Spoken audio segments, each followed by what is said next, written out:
Welcome back, boils and ghouls, to another exciting episode of The Mailbag, the part of the channel where you, the viewers, get to show off what you guys are capable of. We've got an amazing amount and some super quality stuff to go through. So without further ado, I want to get to that. But before we do, remember, if you would like these videos, hit that like button. Think about getting in the comment section below and letting me know. If you feel like you're in a position to help the channel grow, think about using the links in the description below to sign up for my Patreon page, sign up for membership right here on YouTube, or maybe even just hit the channel on Ko-Fi. That stuff really does make these videos possible. I'd like to thank every single one of you who sent in stuff. It means the world to me. If you are interested in getting your piece featured on an episode of The Mailbag, just use my About section, look up my email, drop me an email, hit me up through Instagram, Facebook, whatever. We'll hook up. We will get your books featured. I can guarantee that anything sent to me that is safe to show, I will put on the channel. No favorites. So if you're interested in getting your stuff featured, please just get a hold of me and we'll make sure that happens. But without further ado, let's get into it.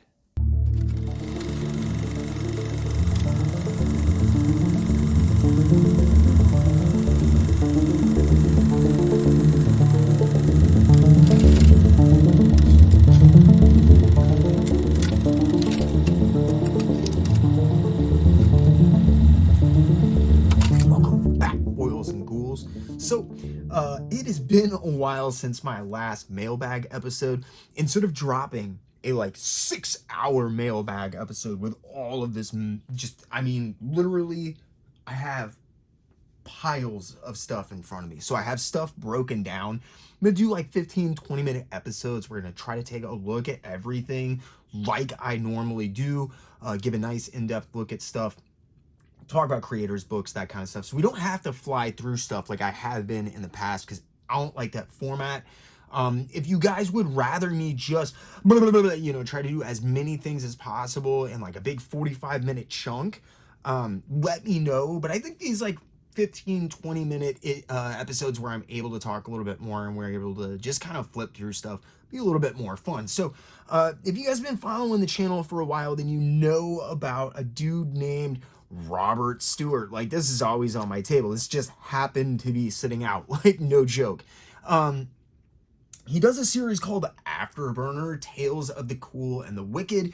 I have done an indie spotlight, I believe specifically on Afterburner. And I also interviewed Robert on my Instagram channel. So if you want to go check out a cool interview with Robert, I will try to remember to stick an interview link in the description below. But if not, you can get on my Instagram channel. Just kind of flip back. It's a live in 5 interview. So now Robert is super cool. He knows I'm a fan, so he kind of keeps me up on the new stuff that he's doing with the Afterburner series. This is really nice. $2 ash can style black and white one shot. I am absolutely in love with Robert's art style. I keep trying to get him to do me. I was trying to get him involved in the William Eisner Loves benefit, and he was like, I don't know if drawing a big muscly guy is kind of up my alley. And I was like, no, but I think drawing a killer Julie is up your alley. I really want to see his take on Julie. I keep trying, pestering him every few months. I'm like, are you gonna draw Julie? I want to see him do that weird Sam Keith, because it's he's got these really cool lines that I don't know. It's hard to lump him in with a lot of people. I see guys that are at work in his stuff, like Frank Miller, obviously, with the black and white. I think there's a lot of classical influences from a lot of Filipino artists. I see Alex Nino, a lot of that kind of stuff going on in here. This is, and by the way, this is the Tales of the Cool and the Wicked Noir edition. It's just kind of a basically an art pinup, just showing you some of the cool stuff that he does that I think normally ends up either not getting used or just his personal pieces, warm-up pieces, backup gallery, that kind of stuff, and then doesn't necessarily ever see publications, just ends up on Instagram and that kind of stuff. So I really like seeing publications like this where that stuff kind of gets a second life. I don't necessarily know how well it worked out. I would be interested in talking to Robert about that. Because I really do think that in this age of like disposable content, it's nice to get hard copies of stuff. It feels like Robert's really been able to make a go of his stuff. Now, his new series that he's got going on is Dr. Intrepid. And oh, that's awesome. Ah, dang, dude. I didn't even notice the inscription. Thank you, Robert. Man, you're so freaking cool. And like Robert is actually cool. He's like one of the nicest, most well-dressed and like intelligent dudes I know. Just a super guy. Super cool guy. But she's based on this, like, I think she's a model that Robert knows. It's really cool. Her body type, not like her character, obviously. You know, she's not like a model super spy or anything. But the again, we're going with the nice large the nice large paper size. I really like this. There's no matte whatsoever, no gloss, or there's no gloss. It's a nice flat matte paper. Just gorgeous stuff. I think it reproduces his tones and his line work a lot more accurately. He's done in the past, again, you can check out my indie spotlight on him, but like the glossy stuff I just don't think does his work near the justice that this flat matte stuff does, where it really takes in the ink and it makes his stuff pop. Dr. Intrepid is, I mean, this book is just, look at how cool this is. Like, I want more books that look like this. It's not necessarily like harkening back to like anything that I can remember going on like in the United States, but it's got like a lot of European sensibilities and stuff. I do like that he's got this nice cool gallery pin up in the back too, because looking at Robert's design work is always an absolute pleasure. And then he's got almost always he's got like at least like a short 2-page backup, 3-page backup somewhere. Oh yeah, cool, I forgot. Yeah, here we go. So this is the model that Dr. Intrepid is based on. If you guys haven't done it, I do recommend checking out Afterburner. Robert is just killer, man. His stuff is dynamite. Speaking of guys that you should check out, I have been talking about a dude named Flops for a while. Excuse me while I flop this stuff out for you a little bit. I just want to make sure that we don't have anything that's like explicit or anything. I don't think there is. Flops is from the UK. He does like this, like he did an exclusive cover. I think he might have even done these himself. Anyway, I saw this as a cover and I was like, what the he kills it, man. Anybody who knows me knows I'm not like super hard into like pinup or like bad girl art or anything, but Flops is like one of the most versatile, talented, and like dude, he's just got like the heart for the medium that like I want to see. He just did a cover for the last issue of the last Kanto series. So he's like finally getting a little bit of love. This right here, Lost Time, holy okay, so I've seen like a couple of these. He does these single page, because there's another one up here, and like to properly enjoy these you need to look at him with his coloring, because he does like this beautiful 4-color sep stuff. I mean, it's just like absolutely gorgeous retro 4-color sep, dead on, with these wonderful tones, colors. Lost Time legit was like the best Spider-Man story I had read in a fucking decade. No monkeying around, no like, oh, no Flops, he's cool. No, I am saying that like Lost Time was like, I read that and I was like, if I knew somebody at Marvel that I could literally, just call and be like, dude, look at this and tell me that you don't want to hire this cat for backups, you would be insane. It is the best Spider-Man story I've read in a decade. He's done a couple more at this point. Right now, there's one like I think it's Daredevil Spider-Man that's like making the rounds, and people are like ripping his work like left and right because they're like single page pieces, and like somebody at Marvel needs to hire him and start printing them because like they're getting in the tens, hundreds of thousands of likes and views and stuff. Like Flops will be a force of nature. Like the dude is just, I mean, he's so versatile and he's a really like talented dude as well. Um, Not to mention like he's a really nice guy, like reliable and intelligent. Like Flops is the kind of dude that you really want to work with. I really would love to do something with Flops. I am hoping at some point to do something with Flops, because dude, this guy is, I mean, he's just insanely talented. He's got some really cool work out there. It's extraordinarily versatile. Excuse me. Sorry, we're not gonna look at the back of that cover. He's got some really dope. Like this is a non-sports trading cards collection guide. So it's like like there's a Batman, Planet of the Apes, Star Trek. There's Star Wars, like all of these Superman, Judge Dredd, Gremlins, Garbage Pail Kids, Howard the Duck. Like these are like cool ass guides. Like I remember when this stuff was like so hard to come by. I love his general like layout aesthetics. And this is really cool. This is a collection of like covers and stuff. You'll have to forgive me. I can't really. I'm sorry, dude. Like I don't want to get demonetized. I want as many people to see your stuff as possible, bro. Um, so this is a collection of like covers and that kind of stuff that he's done. It's called the Floppy Metal 2024 Annual. I really want to thank Flops for sending this over so I can show this off, because like dude, his stuff, this is where you get to see what I'm talking about with like his color steps and like playing with tones and stuff. It's just so cool, dude.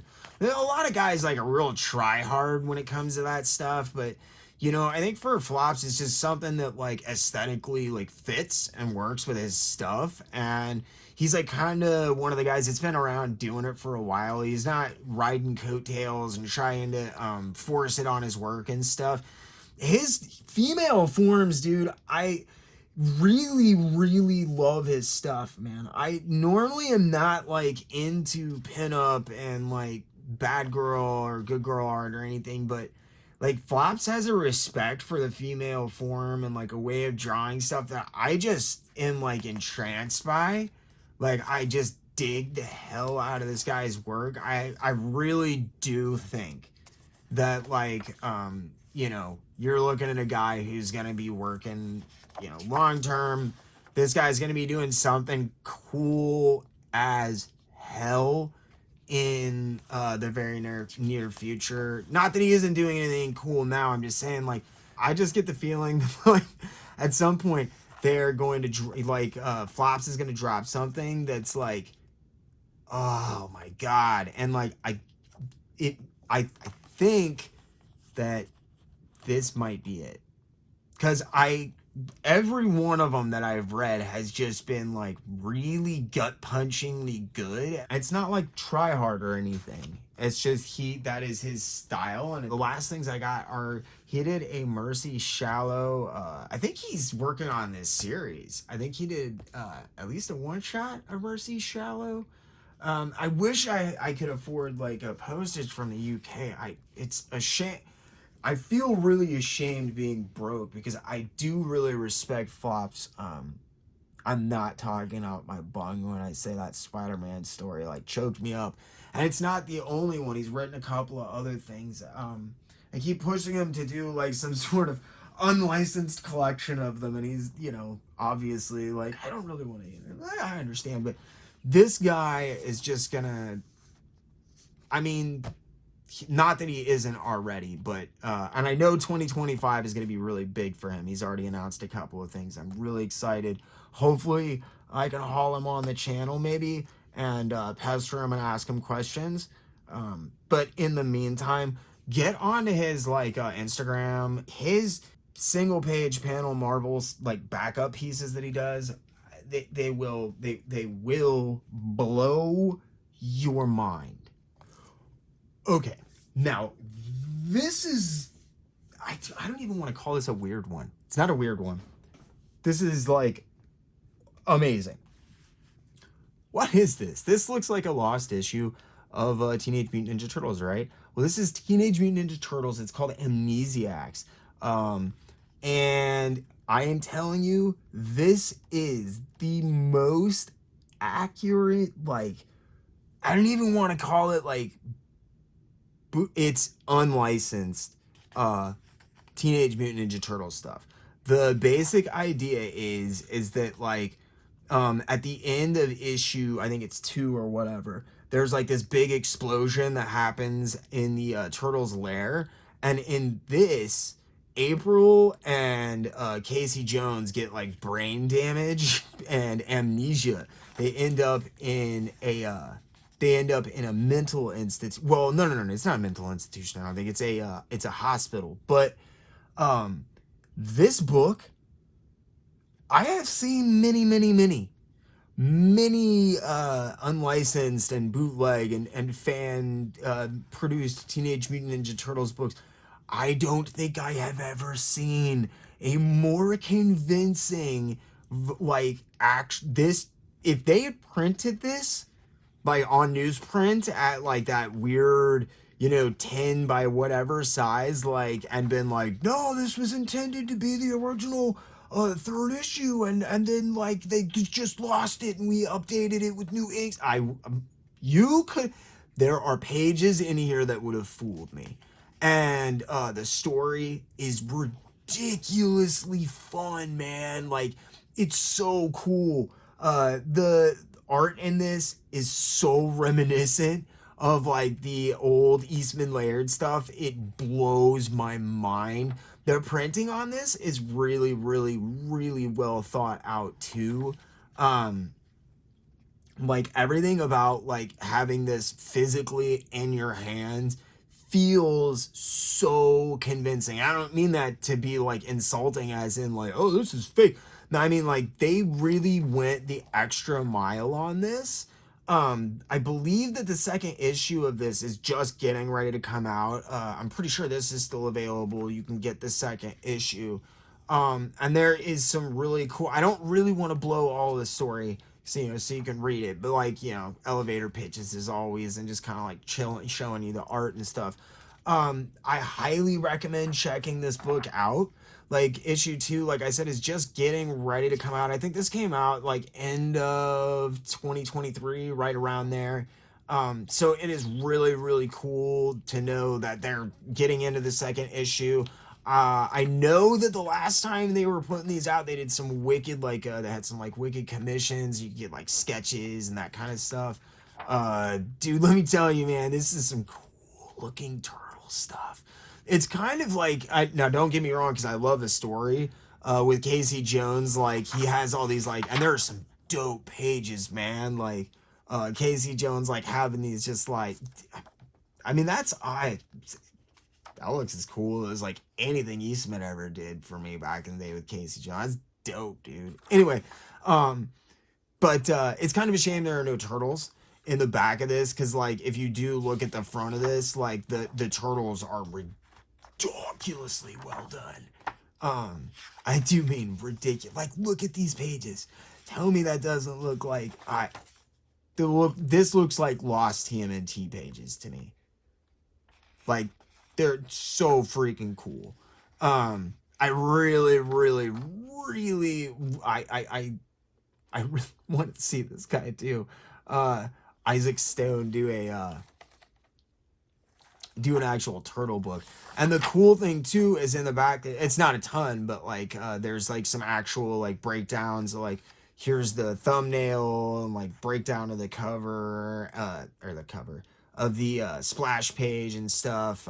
Like there's scripts, that kind of stuff. And then like in the back here, you get like a breakdown of like his entire process to get the back cover illustration, which is super freaking cool. Frank Miller homage, obviously. Dude, it's just a superbly well done book. I would try to say the name, like Geeko Studios. I am so sorry. Oh, and it's summer of 2023. Cool. I didn't know that it had a beyond the date inside of it. So, Amnesiacs, I will definitely put the name of this studio and everything, but I think if you just search for Teenage Mutant Ninja Turtles Amnesiacs, you should be able to pull this up. Book is dynamite, man. This was so freaking fun. I would love to pull these guys onto the channel sometime, maybe at least the Instagram, and just like chat a little bit about like even just putting this book together and like where it came from and where it's going. Really fun story, really fun book.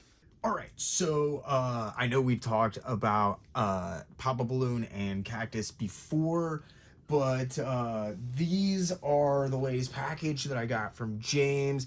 We've got everything except for the standard issue for issue 2, or the standard cover for issue 2 by Richard Friend. Richard Friend did a absolutely sick, I mean ridiculously cool cover for issue 2 as well. This issue is cool with me because if you pull it open, got my name on here. I actually did some inks on this. If you're not keeping up with Papa Balloon and Cactus, I do recommend it. Like, it's just a fun book, man. James is kind of like an indestructible force, but unfortunately, like, he had a stroke several years ago. He tried to recover from the stroke, ended up having another stroke, lost use of his hands, went digital. This is one of the pages I did inks on, by the way, just to toot my own horn. Same with this one. And I also did this page as well. So like James ended up having a series of strokes, like lost the use of like his hand, couldn't draw, it went digital, and now he ended up having triple bypass surgery. Dude is like unstoppable though, dude. He's like in the hospital drawing art and like sending out. It's crazy. The dude is amazing. I absolutely love James, and I love his work. This series is so much fun. I've been involved in several issues of this, and I will be involved in more issues of this as well in the future, as soon as James is back on his feet and kicking butt again. There's a really cool article by Amelia Trimpe, which is one of Herb Trimpe's daughters. Super cool. And just like an interesting, like, it's called Outstanding Achievement Presents, like, because like it always has, that's the Outstanding Achievement Presents Papa Balloon and Cactus, by the way. But that's why he uses that moniker, is like there's always something in the back. I have a article published in the first issue, and he's got, oh man, this Richard Friend piece is just gorgeous. And if you didn't notice, like the that's a Dave Sim cover, and that is an actual Dave Sim cover, as well as this. And what's cool about this is it's like a Dave Sim doing a tribute of Catherine Jeffrey Jones. And as I said, Richard Friend did the covers for issues 2 and 3, standard covers as well. Just absolutely ridiculous. The Dave Sim covers are limited, like, I don't think they were like limited to the Kickstarter only, but I know they're limited. Oh yeah, signed and limited. Yeah, 50 copies, I think, each. This is the latest issue. I wasn't in the latest issue, but I like I said, you know, I'll be in stuff coming up as well. But I did want to like flip through these, show these off. Like, James is still out there kicking butt, taking names. He did have to stop shipping for a while, so I don't know if you look and his shop's not up, or like there's a notice about delayed shipping or anything. Like, that's what's up. But dude, he's just an immutable force of nature. He'll be back. He'll be back. I hold the faith. And it's super fun. I am really looking forward to seeing where this series goes. He's got some really fun backups. There's a Oliver Simonson series, Captain Zap, that was like originally from like the 80s, I believe, and he brought him back for this issue, and I think he's doing another one.